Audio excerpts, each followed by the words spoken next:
expiring service at St. John's, he went to recover at the home of Colonel Palmer near Linville. He would never see the valley again. His health deteriorated every day. He was in incredible pain. It is reported that he knew the nature of his disease, a cancerous affliction internally. They said that he was vomiting coffee grounds, probably a malignant cancer tumor. A physician was sent for twice, but to no avail. He could not relieve the pain. And Mrs. Palmer was determined that this servant and friend who had served so many would be cared for by her. And she spent the remaining months at his bedside. Well, eventually, as the beautiful fall turned into that stone-gray winter of 1862, he was restricted to bed, could not speak, and also on a snowy morning, December 8th, he died.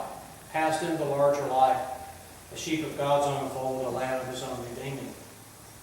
His body was cleaned and prepared for burial by Mrs. Palmer, as was the custom of the day. He was buried in the Palmer's garden, close to the house, but as no clergy were available, a memorable scene was Mrs. Palmer donning Skiles' surplice and conducting the burial rite herself. His remains were eventually moved to St. John's, Lower Watauga. Goodness, I could go on about him, but suffice it to say, I'm convinced, and I think we all are, that he penetrated that thin membrane of the place here, separating heaven and earth. And through his faithful service, all mission and all ministry has been blessed in this part of the world ever since. I do want to speak about some of the other incarnations here in the valley in particular. The war years were horrible in this part of the country, devastating as they were throughout the South. It took decades for some congregations just to be able to open the doors again. But in 1895, Bishop Cheshire established once again a revival of mission work here. And that was also the year he established the Missionary District of Ashland. This was part of that great social gospel movement of the entire nation, where all were encouraged to put legs and feet to their prayers and their beliefs, where we shared in wealth and giving for the upbuilding of the church. And in this part of the world, schools, hospitals, orphanages were built that could not have been built otherwise. Simple as that. There was no public education in North Carolina by law until 1913. There was no public health in the state of North Carolina until 1913.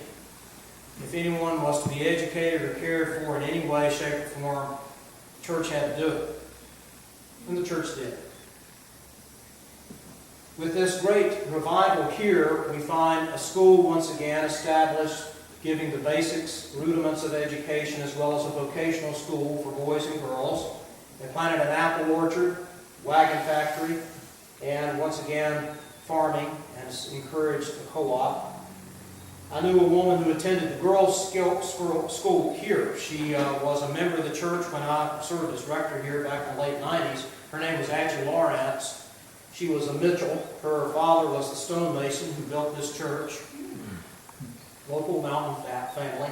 She was one of two girls chosen over a 2-year period from the girls' school to attend the Thomas Normal School in Detroit, Michigan. Girls' school for further training and teaching. Angie came back to teach here in the valley. This is where she raised her family.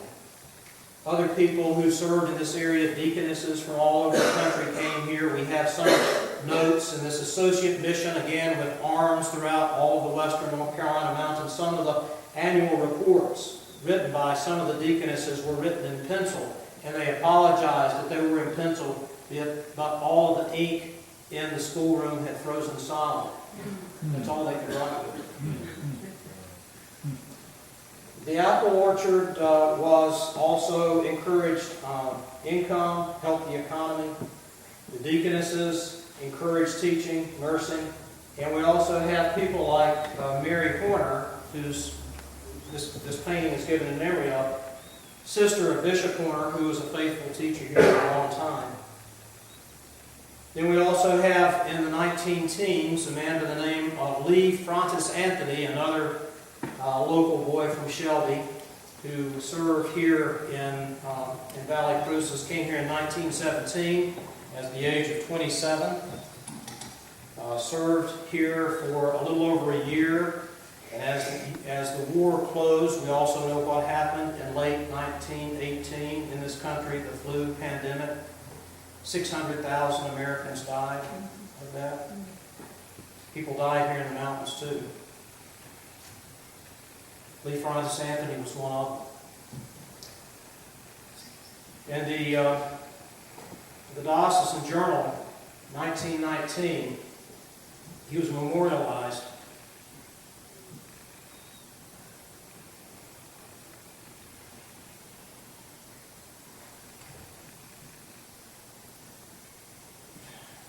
He was hailed as going where he needed to go, serving all who were sick, caring for farms, animals, families, trying to assist any way he could, going in and out of isolated cabins, caring for those that no one else would care for.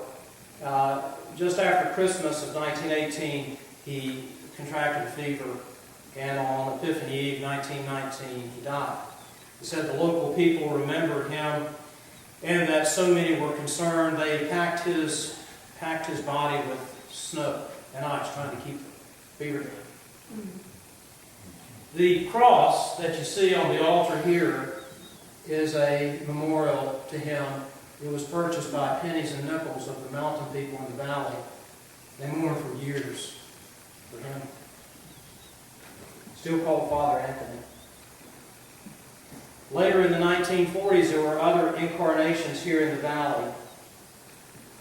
There was a faithful pastor and a very creative teacher here with an unfortunate name of Dargan Butt. When I first arrived here, I met some of the locals who knew him. And when I first arrived and got to know some of the old-timers, they would smile, slap me on the back and say, "You remind me a lot of Preacher Butt." I didn't know it was a compliment until I found out what a great guy he really was. But Dargan was here for some time, and he created the Southern Institute of Town and Country Ministry, which was located here in Valley Cruces for about 15-20 years.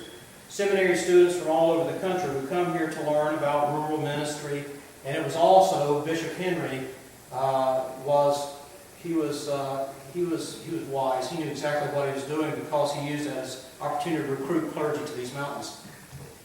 And he Dargan Butt eventually took this ministry to Sevier Western Seminary, and it became their town and country training there for almost 50 years.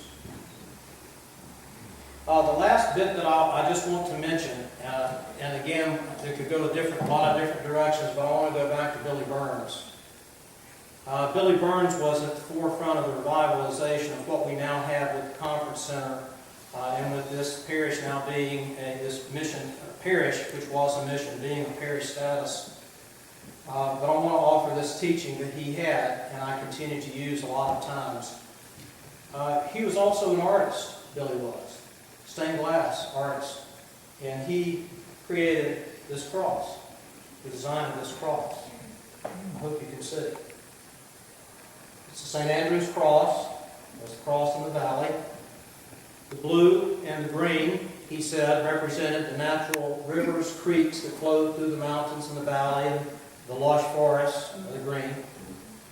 And he said, in the center is red, and that represents the heart of sacrifice, which has to be the heart of every disciple and the heart of every missionary. And as we think about the stories here in the mountains, and we think about all the attempts to lift high the cross, and all the attempts to undertake the mission high fulfilling. Some succeeded greatly, and some failed royally. But they were all done with great faith and great daring for the cause of Christ. And we find it over and over and over again, particularly here, and I think as the heart of the church here in the mountains. In this little valley where, if we take the time, we can see the place where the three creeks converge. And at the heart of that is the heart of Christ and the heart of all those who have faithfully served and continue to serve throughout the mountains.